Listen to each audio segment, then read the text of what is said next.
Мұхаммед Жайсан ұлы Жаңақала мектеп гимназиясының 2-ші Ә сынып оқушысы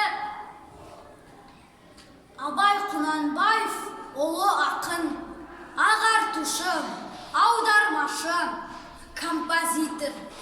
Абай 1845 жылы Шығыс Қазақстан облысы Абай ауданында Шыңғыс тауының бауырында дүниеге келді. Абайдың көптеген өлеңдері бар.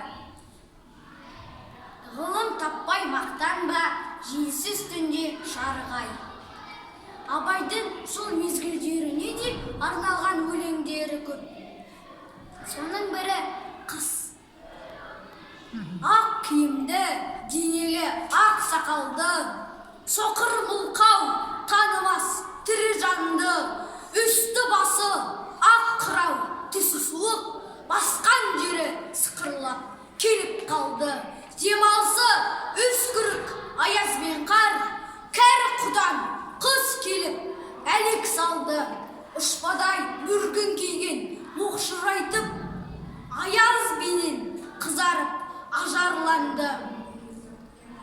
Бұлттай қасы жауып екі көзін, басын сілкісе қар жауып мазаңдалды. Бурадай бұрқсан кетіп долданғаннан, алты қанат ақ орда үй шайқалды. Бұлттай қасы жауып екі көзін, басын сілкісе қар жауып мазаңдалды. Әуес көріп жүгірген жас балалар, беті қолы домбығып үсік шалды. Шидем мен тон қабаттап киген малшы, бет қарауға шыдамай теріс айналды.